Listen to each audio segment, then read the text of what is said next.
میں نے اسے بہت روکا کہ اس جہنم میں واپس مت جاؤ، وہ نہ رکی۔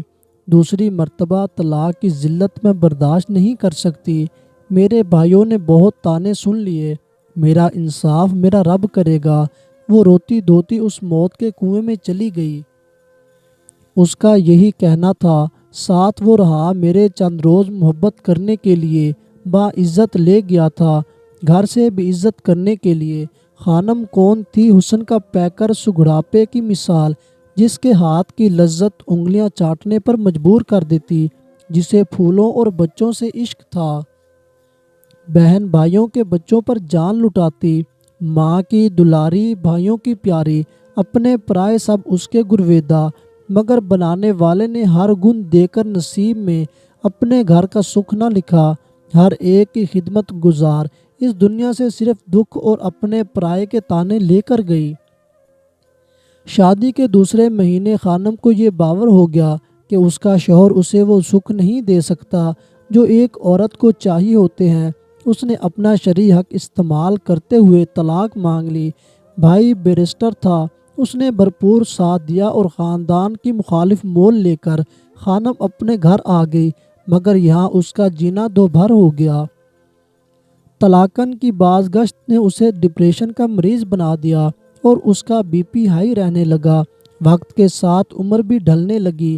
ایسے میں بھابھی کے بھائی کا رشتہ خانم کے لیے منظور کر لیا گیا، جس کی بیوی ایک 5 سال کا بچہ چھوڑ کر چلی گئی تھی۔ خانم اس بے جوڑے شادی پر تیار نہ تھی، مگر اس دفعہ بیرسٹر بھائی ساتھ نہ دے سکا۔ خانم کو احتجاج کو خاطر میں نہ لایا گیا اور اسے بھابھی کے بھائی کے ساتھ بیاہ دیا گیا، جو اس کا ماموزاد بھی تھا، اور بہت سے وعدے کر کے اسے نکاح کے لیے تیار کیا۔ مگر پس پردہ کہانی کچھ اور تھی۔ شادی کی پہلی رات ہی اسے یہ باور کرا دیا گیا کہ وہ بچے کی خواہش نہ پالے، کیونکہ اس کے شوہر کو اپنے بیٹے کا شریک پیدا نہیں کرنا تھا، اس لیے اسے طلاقن سے شادی کی گئی، تاکہ وہ اس وٹے سٹے کی شادی کو چپ چاپ نبھائے اور اس ظالم کے بچے کی آیا بن کر رہے۔ یوں خانم کی درد بھری زندگی کا آغاز ہو گیا۔ وہ سہاگن نہ بنی، صرف بچے کی آیا اور سسرال کی مفت کی غلام بن گئی۔ لاکھوں کا جہیز لانے والی کی زندگی ایک کمرے میں گزرنے لگی۔ 21ویں صدی میں جسے پانی کی موٹر بھی نصیب نہ تھی، آسائشات تو دور کی بات، وہ بنیادی ضروریات سے بھی محروم تھی۔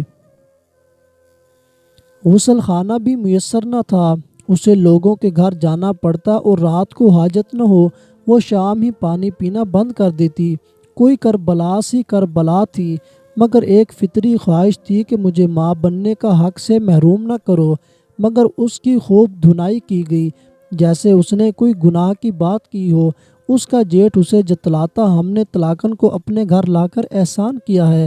ایسے میں جب بدن کی چوٹیں اس کے بس سے باہر ہو جاتی تو وہ بھائی کے گھر آ جاتی، مگر یہاں بھابھی کو یہ فکر کھائے جاتی کہ اس کا بھائی اکیلا ہے، اسے کھانا دینے والا کوئی نہیں، اور وہ واپس اسی جہنم میں جلنے چلی جاتی۔ صرف مجھے پتا تھا وہ عظیم عورت اپنے بھائیوں کی لاج اپنا آپ جلا کر رکھ رہی ہے، اپنا سامان بیچ کر شوہر اس کے بچے کو پال رہی ہے۔ آہستہ آہستہ بینک بیلنس ختم ہونے لگا۔ خانم کا وجود بھی سارے خاندان کو کھٹکنے لگا۔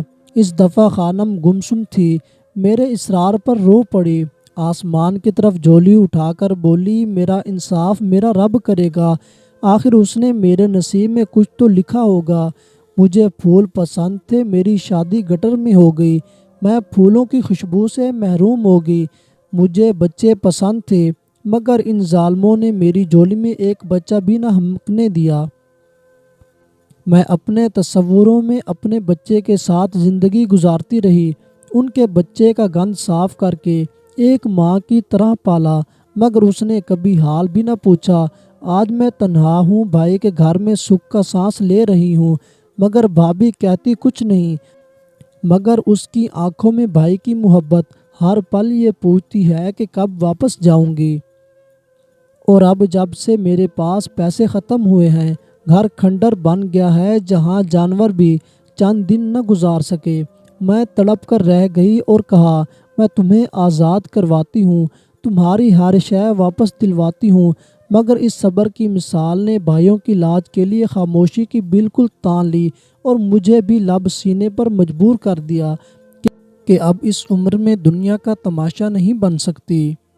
شوہر کو صرف روٹی چاہیے تھی، وہ خود ہی اپنی ڈاکٹر بنی رہی۔ شام کو ٹھنڈے پانی سے کپڑے دھوئے تو طبیعت زیادہ خراب ہو گئی۔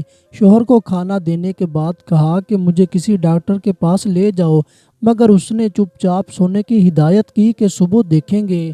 چند کوس دور جیٹ کی محل میں تین گاڑیاں کھڑی تھیں، مگر وقت کے فرعون کسی مدد کے لیے تیار نہ تھے۔ شوہر خود موبائل پر مصروف ہو گیا۔ چکراتے سر کے ساتھ خانم اٹھی، مگر پیروں پر کھڑی نہ ہو سکی اور گر گئی۔ گرنے سے سر پر چوٹ لگی اور خون ابلنے لگا۔